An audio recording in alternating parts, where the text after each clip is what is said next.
శ్రీజ, నాకు భయంగా ఉంది. మా ఓనర్ ఉన్న పళంగా ఇల్లు ఖాళీ చేయమంటున్నాడు. విజయ్, రెంటు ఒక్క 1 మంత్ టైం ఇవ్వండి సార్. ఏం చేసైనా సరే ఇచ్చేస్తాను సార్. రెంటు కాదయ్యా, నేను నిన్ను తట్టుకోలేను. నువ్వు అర్జెంటుగా ఇల్లు కాల్ చేసి వెళ్ళిపో. నీకో దండం. సమస్యలని పెట్టుకోలేను. సమస్య ఏంటి సార్? నేనేం తప్పు చేశాను? విజయ్, ఏంటిది? నాకేం అర్థం కావట్లేదు శ్రీజ. ఇప్పటికిప్పుడు ఇల్లు ఖాళీ చేసి వెళ్ళమంటే ఎక్కడికి వెళ్ళాలో అర్థం కావట్లేదు. అయినా ఇప్పటికిప్పుడు ఎక్కడికి వెళ్తాను? నాకెవరున్నారు? రెంట్ ప్రాబ్లం అంటే అది కాదంటున్నారు. నాకు భయంగా ఉంది శ్రీజ. నువ్వేం కంగారు పడుకో, నేనిప్పుడే బయలుదేరొస్తున్నాను. ఎప్పుడు పడితే అప్పుడు ఖాళీ చేయమంటే కుదురుతుందా?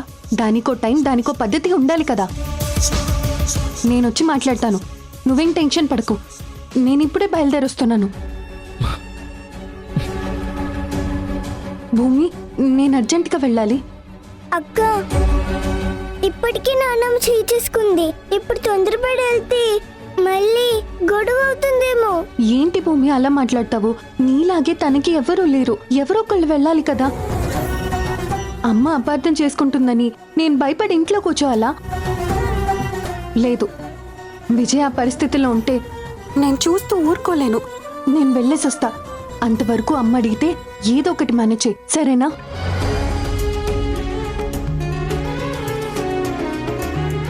ఇప్పుడు అక్క వెళ్ళిపోతుంది.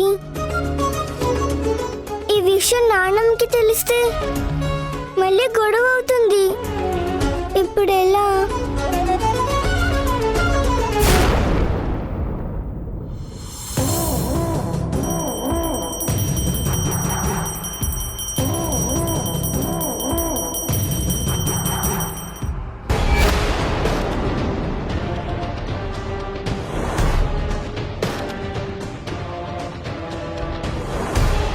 ఇదేంటి మౌనిక ఇక్కడ ఉంది? రాజేష్, ఏమండి? వాణి, ఏమైంది? అటు చూడండి. రాజేష్, మౌనిక ఏంట్రా మన ఇంట్లో పూజ చేస్తోందేంటి?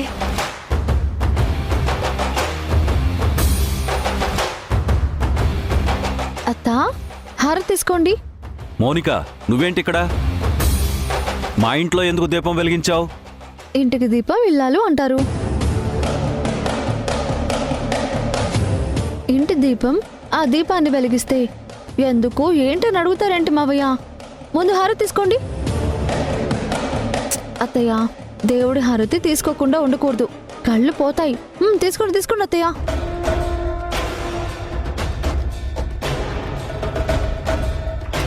ఏ మౌనిక, ఏంటి డ్రామాలు? ముందు వెళ్ళిక్కడి నుంచి. రాజేష్, మౌనిక మన ఇంట్లో పూజ చేయడం ఏంట్రా? అత్తా, చిన్నప్పటి నుంచి నేను నీ దగ్గరే పెరిగాను. ఈ ఇంట్లో ఎన్నిసార్లు దీపం వెలిగించలేదు, ఎన్నిసార్లు పూజ చేయలేదు. నాకు ఇదేమైనా కొత్త? అవును, ఈ చీరకట్టులో ఎలా ఉన్నాను? మా ఇద్దరి జోడి ఎలా ఉంది? చెంప పగలు కొడతాను. వెళ్ళి బయటికి.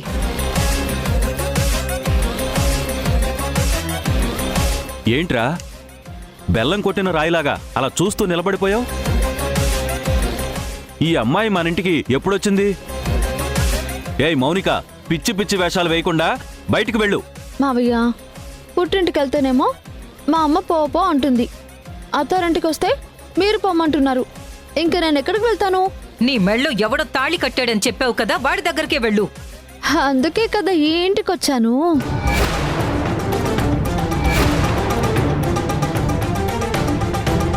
మౌనిక, ప్లీజ్ అమ్మా, ఒక్క 2 రోజులు ఉంటుంది, ఉన్ని అమ్మా.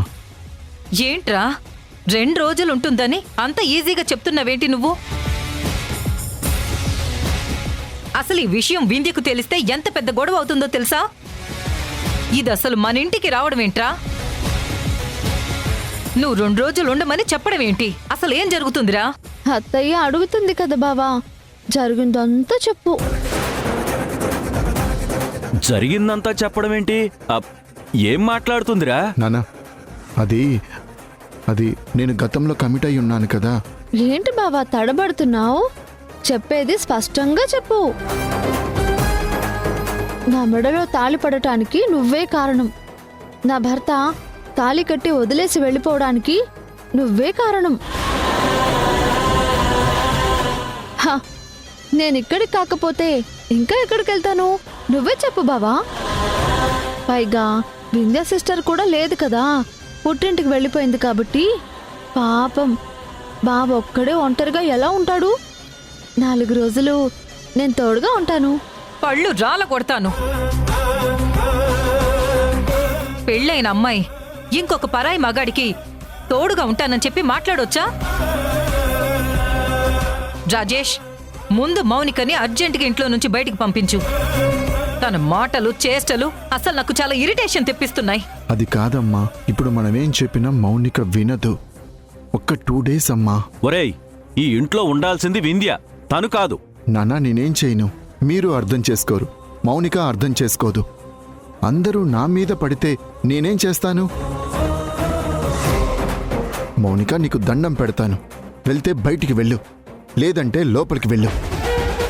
దయచేసి నన్ను ప్రశాంతంగా ఉండనివ్వు. నువ్వు ఇరిటేట్ అవ్వద్దు బావా.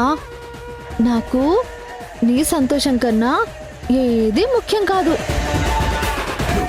బయటకెందుకులే కానీ లోపలికే వెళ్తాలే. జై, ఏంట్రా, ఏం జరుగుతుంది?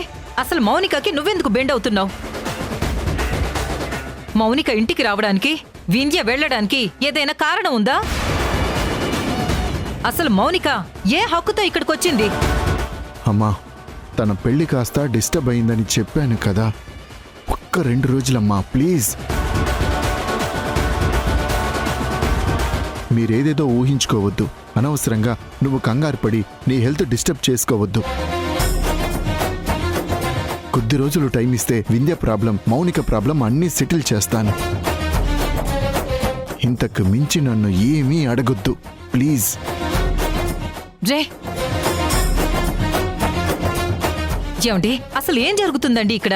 అది ఇక్కడికి రావడం ఏంటి? 2 రోజులు ఉంటాననడం ఏంటి? వీడేమో కొద్ది రోజులు టైం ఇవ్వమని అడగడం ఏంటి? వాణి, ఖచ్చితంగా ఏదో తేడా జరిగింది. వీడే ఏదో మన దగ్గర ఏదో దాస్తున్నాడు.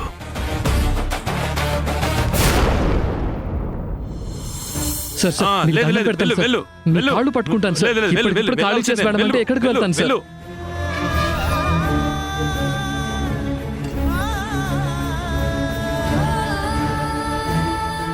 అరే బాబు, నువ్వేం చేస్తావో నాకు తెలీదు. నువ్వు రెంట్ ఇవ్వకపోయినా అయ్యో పాపమని నీ గురించి నేను భరించాను. ఇప్పుడు నీ గురించి నేను సమస్యలు కొని తెచ్చుకోలేను. నువ్వు వెళ్ళిపో. సార్, సార్, నువ్వు ఇక్కడి నుంచి ప్లీజ్ వెళ్ళిపో. సార్. వెళ్ళు, వెళ్ళు, సార్, ప్లీజ్ వెళ్ళు. సార్. ఇన్ని చెప్పినా నీకేం అర్థం కావట్లేదు. సార్, వెళ్ళు. Sir sir please sir. ఆ, సార్ సార్ ప్లీజ్ వెళ్ళు. సార్. అయ్యో సార్ సార్ వెళ్ళు. సార్ చెప్పేది నువ్వు వెళ్ళవయ్యా. సార్. ముందు బయటికి వెళ్ళు. ఏమైంది? ఏంటి సార్, లగేజ్ అంతా ఇష్టం వచ్చినట్టు పడేశారు? కనీసం మీకు మానవత్వం లేదా? ఇప్పటికిప్పుడు ఖాళీ చేయమంటే ఎక్కడికని వెళ్తాడు? మీకు కావాల్సింది రెంటే కదా, ఎంతైతే అంత డబ్బు నేను ఇచ్చేస్తాను. ఇది రెంట్కు సంబంధించింది కాదు. మీరు రెంట్ ఇవ్వద్దు, ఏమీ ఇవ్వద్దు. మీరు ఇల్లు ఖాళీ చేసి వెళ్ళిపోండి. ఏంటి సార్, ఇప్పటికిప్పుడు ఖాళీ చేసి వెళ్ళిపోమంటే ఎలా వెళ్తారు? నాకేం సంబంధం అమ్మా? వెళ్ళాలంటే వెళ్ళాలి. ఏంటి సార్ బెదిరిస్తున్నారు? లీగల్ గా ఇది చెల్లుబాటవదు. ఇల్లు ఖాళీ చేయాలంటే నోటీస్ పీరియడ్ అంటూ ఒకటి ఉంటుంది. అలాంటిది మీరు నోటీస్ ఇవ్వకుండా ఇప్పటికిప్పుడు ఖాళీ చేయమంటే ఎలా చేస్తారు? ఏంటమ్మా నోటీసులంటూ ఏదేదో మాట్లాడుతున్నావు? నువ్వెంత లాయర్ అయినంత మాత్రాన నోటీసులంటూ అందరిని బెదిరిస్తుంటావా? నువ్వు బెదిరించినంత మాత్రాన ఇక్కడ భయపడే వాళ్ళు ఎవరూ లేరు. విజయ్, నీకు మర్యాదగా చెప్తున్నాను, ముందు నీ లగేజ్ అంతా సర్దుకొని ఇక్కడి నుంచి ఖాళీ చేసి వెళ్ళిపో. అది కాదు సార్, నేను చేసిన తప్పేంటి? ఎందుకు సార్ ఇందాకటి నుంచి బ్రతిమలాడుతుంటే వద్దు వద్దంటున్నారే కానీ విషయం ఏంటో చెప్పరేంటి? ఎందుకంటే నువ్వు ప్రాబ్లంలో ఉన్నావు కాబట్టి. ప్రాబ్లమా? ప్రాబ్లం ఏంటి? చూడమ్మా, ఈయనకి వాళ్ళకి గొడవేంటో తెలియదు. పోలీసులు ఇతని చుట్టూ ఎందుకు తిరుగుతున్నారో తెలియదు. ఈయన వల్ల ఎప్పుడూ మా ఇంటికి రాని పోలీసులు వచ్చారు. మా ఇంటి చుట్టూ రెక్కి నిర్వహిస్తున్నారు. వద్దమ్మా, మీ వల్ల మాకు ప్రాబ్లం అవుతోంది. మీకో దండం, తీసుకొని వెళ్ళండి. ఏంటి సార్ ఇది? పోలీసులకు భయపడతారా? మీ ఇంట్లో ఉంటే తెలుస్తుందమ్మా. అయినా నువ్వు ఫ్రెండు అని తిరుగుతున్నావు కదా, యాక్సిడెంట్ అయినప్పుడు వచ్చావు, ఆరోగ్యం బాగాలేనప్పుడు వచ్చి అతన్ని హాస్పిటల్ తీసుకెళ్ళావు కదా. ఇప్పుడు నువ్వు తీసుకెళ్ళి మీ ఇంట్లో పెట్టుకో, అప్పుడు తెలుస్తుంది. బయట వాళ్ళకు నీతులు చెప్పడం కాదమ్మా, అనుభవిస్తే తెలుస్తుంది. సార్, ఆడపిల్ల సార్, ఎలా తీసుకెళ్తుంది సార్? నేను బ్యాచులర్ని సార్, నేను వాళ్ళ ఇంటికి ఎలా వెళ్తాను సార్? నాకు ఇంకో 2 రోజులు టైం ఇవ్వండి. ఇంకో ఇల్లు వెతుకునే వరకు ఓపిక పట్టండి సార్, ప్లీజ్. విజయ్, నీకో దండం. నాకు ఆల్రెడీ సమస్యలున్నాయి, మళ్ళీ కొత్త సమస్యలు తీసుకొని రాకు. ముందు ఇక్కడి నుంచి వెళ్ళిపో. విజయ్, లగేజ్ సర్దుకో, వెళ్దాం. ఎక్కడికి వెళ్తాం శ్రీజ? మా ఇంటికి వెళ్దాం. మీ ఇంటికా? పిచ్చి పట్టిందా? ఏమయ్యా, ఆ అమ్మాయి వాళ్ళ ఇంటికి తీసుకెళ్తానంటుంది కదా, వెళ్ళవయ్యా బాబు. ఇదిగో అమ్మాయి, నువ్వు తీసుకెళ్తానన్నావు కదా, తీసుకొని వెళ్ళు. ఇక్కడ మాత్రం ఒక్క క్షణం కూడా ఉండడానికి వీల్లేదు. తీసుకొని వెళ్ళిపో.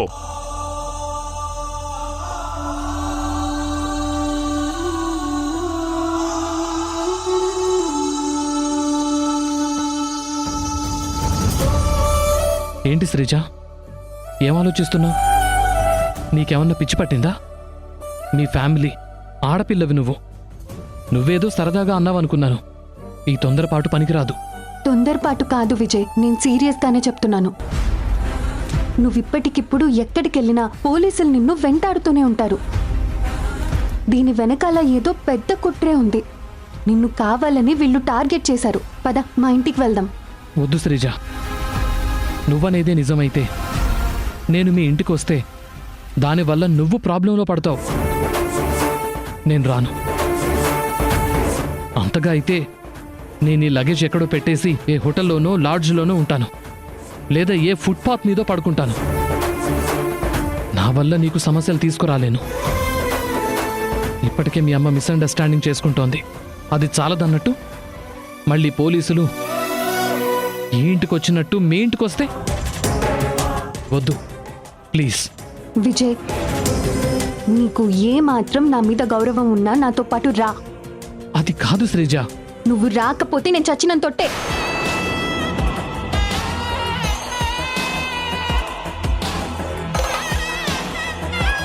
లగేజ్ అంతా సర్దుకో, మా ఇంటికి వెళ్దాం. మా అమ్మని ఎలా ఒప్పించుకుంటానో, మా వదిన్ని ఎలా కన్విన్స్ చేసుకుంటానో అది నేను చూసుకుంటాను. చూస్తూ చూస్తూ నువ్వు ఇలా ప్రాబ్లంలో పడుతుంటే నేను చూస్తూ ఊరుకోలేను. మంచో చెడో ఏదైనా సరే ధైర్యంగా నిలబడదాం. నిన్ను నేను కాపాడుకుంటాను. పద విజయ్.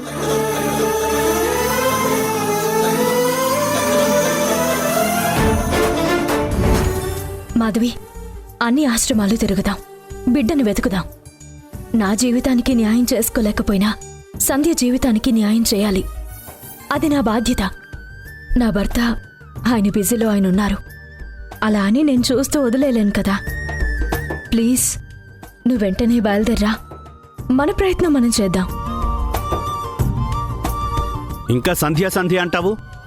ఆ మాధవీలత ఎవరు? ఆ బిడ్డేంటి? నీ గోలేంటి? అసలు నీ సమస్య ఏంటి? నీ సమస్య నువ్వు పరిష్కరించుకోలేవు, సంధ్య సమస్యని పరిష్కరిస్తావే.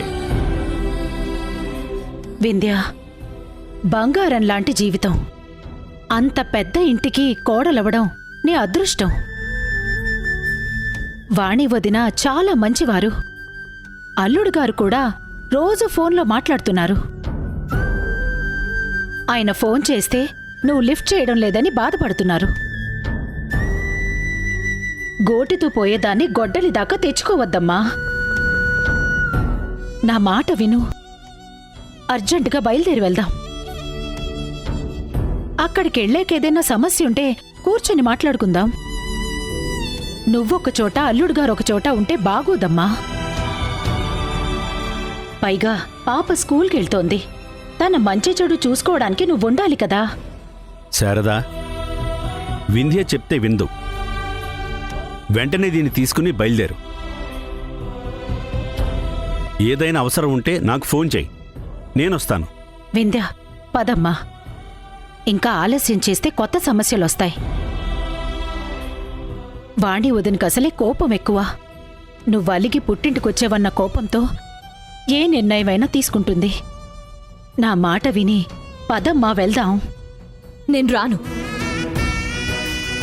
ఇక్కడే ఉంటాను. నేను మీకు భారం అనుకుంటే చెప్పండి, ఇబ్బంది అనుకుంటే చెప్పండి. ఈ ఇంట్లో నుంచి వెళ్ళిపోతాను. ఎక్కడికెళ్తావే నువ్వు? పెళ్ళైనంత మాత్రాన అమ్మ నాన్న ఇంటికి ఏ కూతురు రాకూడదా? అవును, నేను బాధతోనే వచ్చాను, చెప్పుకోలేని బాధతోనే వచ్చాను. అదేనమ్మా, ఆ బాధ ఏంటని అడుగుతున్నావు. మీకు చెప్పినా మీరు నా సమస్యని పరిష్కరించలేరు. దయచేసి నన్ను మనశ్శాంతిగా ఉండనివ్వండి ప్లీజ్. అర్థం చేసుకోండి నాన్న. అక్కడ ఏడ్చి ఇక్కడ ఏడ్చి ఎందుకు బ్రతకాలో కూడా నాకు అర్థం కావట్లేదు.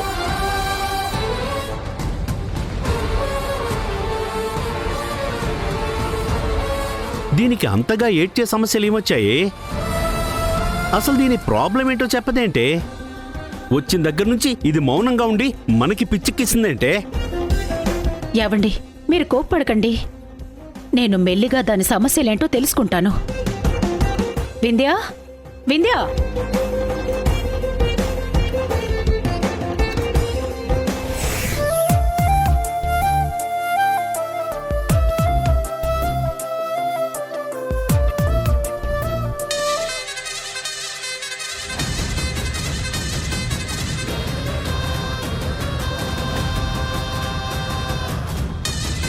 అయ్యో అను, ఏం చేస్తున్నావు? నువ్వు ఐరన్ చేస్తున్నావా? జరుగు. ఏంటి పిన్ని, నా బట్టలను ఐరన్ చేసుకోకపోతే నేను రేపు స్కూల్కి ఎలా వెళ్ళాలి? వెళ్ళేదే నార్మల్ స్కూల్, దానికి ఇలాంటి నార్మల్ యూనిఫామ్. దీనైనా ఐరన్ చేసుకోవాలి కదా. ఏంటమ్మా నువ్వు నీ బట్టలు ఐరన్ చేసుకోవడం ఏంటి? అసలు నువ్వు నార్మల్ స్కూల్కి వెళ్ళడం ఏంటి? నువ్వేంటి, నీ రేంజ్ ఏంటి? అసలు ఏంటిదంతా? ఇదంతా సంధ్య వల్ల కదా. అసలు ఆ సంధ్య కంటే బుద్ధి లేదు. మీ అమ్మ కన్నా బుద్ధి ఉండాలి కదా. అసలైనా అత్తమ్మ మాత్రం ఏం చేస్తుంది? ఎందుకు ఒప్పుకుంది? ఏం చేస్తాం, ఆవిడ గారు కండిషన్లు పెట్టింది. నేను ఈ ఇంట్లో ఉంటున్నా, ఆవిడ ఇంట్లో ఉన్నట్టే ఉంది. ఆవిడకి నచ్చినట్టే నేను ఉండాల్సి వస్తుంది. ఆవిడకి నచ్చినట్టు నువ్వెందుకుంటావమ్మా? అసలు నీ మీద ఆవిడ బోర్డు పెట్టినవేంటి? ఒక్క మాటలో అడగాలంటే ఆవిడకి నీకు ఏంటి సంబంధం? నేను వచ్చిన దగ్గర నుంచి గమనిస్తూనే ఉన్నాను. పిల్లలంటే ఈ రోజుల్లో ఎలా ఉంటారు? ఫోన్లు చూడాలి, వీడియో గేమ్స్ ఆడాలి, ఒకరోజు స్కూల్కి వెళ్ళాలి, 2 రోజులు స్కూల్ మానేయాలి, ఇంట్లో అల్లరి చేయాలి, వస్తువులు ఎక్కడ పడితే అక్కడ చిందరవందరగా వేయాలి. ఇవేవీ లేకుండా అదేదో ఏటూ జనరేషన్లో పుట్టిన పిల్లల్లాగా నువ్వేంటి, నీ హోంవర్క్ నువ్వే చేసుకుంటున్నావు, నీ బట్టలు నువ్వే ఉతుక్కుంటున్నావు. అసలు నీ రేంజ్కి ఇలాంటి పనులు నువ్వు చేయొచ్చా? నాకు నువ్వు చెప్పినట్టే జాలీగా ఉండాలనుంది పిన్ని, కానీ ఏం చేస్తాం, ఆ సంధ్య చెప్పింది. నాన్న కూడా తనకి అనుకూలంగా ఓటేశాడు. అందరూ కలిసి నా లైఫ్ నాకు నచ్చినట్టు కాకుండా సంధ్యకి నచ్చినట్టు ఉండమంటున్నారు. సంధ్య సంధ్య సంధ్య, అసలు ఎవరమ్మా ఈ సంధ్య? ఆవిడేమైనా నీ కన్న తల్లా? కాదే. పోనీ ఆవిడ దయాదాక్షిణ్యాల మీద మనం ఏమైనా బతుకుతున్నామా? లేదే. అలాంటి సంధ్యకి అందరూ భయపడ్డమేంటి? సంధ్య ఆడితే ఆడటానికి, సంధ్య పాడితే పాడటానికి మనమేం ఆవిడ బానిసలం కాదు. ఇది సంధ్యారాగం కాదు, ఇది మౌనిక రాగం. పిల్లలన్నాక అల్లరి చేస్తారు, పిల్లలన్నాక చాక్లెట్స్ తింటారు, పిల్లలన్నాక పిజ్జాలు బర్గర్లు కూడా అడుగుతారు. అసలు ఈ రోజుల్లో 24 గంటలు ఫోన్లు చూడని పిల్లలు ఎవరైనా ఉన్నారా? ఈ రోజు నుంచి నువ్వు నీకు నచ్చినట్టుగా ఉండు. లేదు లేదు, నాకు నచ్చినట్టు నేను ఉంచుతాను. సంజయ్ నిన్ను చెడగొట్టింది. నువ్వు రామ్మా, అవన్నీ పక్కన పెట్టేసి. నాకు ఇలా సపోర్ట్ చేసిన వాళ్ళు ఎవరు లేరు పిన్ని. నిన్ను చూస్తుంటే నాకు ధైర్యం వస్తుంది. కానీ డాడీ సంధ్య మాటే వింటాడే. నీకోసం అవసరమైతే మీ డాడీ ఏంటి, ఆ సంధ్యని కూడా ఎదిరిస్తాను. ఇక మీదట ఎవ్వరూ నీ మీద పెత్తనం చెలాయించడానికి వీల్లేదు. ఇది నీ జీవితం, నీకు నచ్చినట్టు ఉండాలి తప్ప ఆ సంధ్యకి నచ్చినట్టు కాదు. నువ్వేం భయపడకు, నీకు నేనున్నాను. జీవితం అన్నాక తిన్నామా పడుకున్నామా తెల్లారిందా అన్నట్టు ఉండాలి కానీ ఇలా కష్టపడి పని చేయకూడదు. అవసరమైతే మన పనులు 5దో 10దో ఇచ్చి పడేసి వేరే వాళ్ళతో చేయించుకోవాలి తప్ప ఇలా చీప్గా మన పనులు మనం చేసుకోవడం ఏంటి? నువ్వు రామ్మా, హ్యాపీగా వేడివేడిగా పిజ్జా తింటూ వీడియో గేమ్స్ ఆడుకుందాం రా. అయినా ఈ రోజుల్లో మన వర్క్ మనం చేసుకోవడమా? చా చా చా దా నువ్వు దా నువ్వు రా.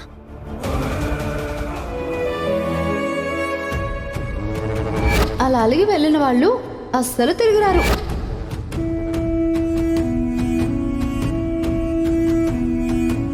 నా మెడలో ఈ తాళి పడటానికి నువ్వే కారణం. నా భర్త తాళి కట్టి వదిలేసి వెళ్ళిపోవడానికి నువ్వే కారణం.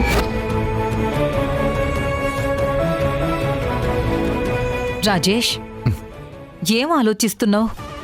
అమ్మా అది అది అసలు నువ్వేం చేస్తున్నావో ఏం ఆలోచిస్తున్నావో నీకు అర్థమవుతుందా? అసలు ఆ మౌనిక ఈ ఇంట్లో ఉండడం ఏంటి? దానికి పెళ్ళయింది, భర్త ఉన్నాడు. అసలు పెళ్ళైన పిల్ల మన ఇంట్లో ఉంటే మనకెంత చెడ్డ పేరు. అయినా ఈ విషయం వింధ్యకు తెలిస్తే అసలు ఎంత పెద్ద ఇష్యూ అవుతుందో తెలుసా నీకు? అమ్మా ప్లీజ్ అమ్మా, నాకు కొద్దిగా టైం ఇవ్వు. దేనికిరా టైము? మౌనిక ఇక్కడికి ఎందుకు వచ్చిందిరా అంటే సమాధానం చెప్పవు. వెళ్ళనివ్వకుండా ఈ ఇంట్లో ఉండమని చెప్పింది నువ్వే. ఈ ఇంట్లో ఉండాల్సిన వింధ్య పుట్టింటికి వెళ్ళింది. అత్తారింటికి వెళ్లాల్సిన మౌనిక మన ఇంటికొచ్చింది. తను మన ఇంటికి ఏ హక్కుతో వచ్చింది? గతంలో నువ్వు తన పెళ్లి విషయంలో ఇన్వాల్వ్ అయ్యావు. ఎందుకు వెళ్ళావో తెలీదు, ఎందుకు ఇన్వాల్వ్ అయ్యావో తెలీదు. జరిగిందేదో జరిగింది, అంత మాత్రాన ఇంటికొచ్చి కూర్చుంటుందా? సంధ్య గారు, కొంపలు ఆరిపోయాయండి. ఏమైంది? మౌనికని మా అత్త రాజేష్ ఇంట్లో డ్రాప్ చేసింది.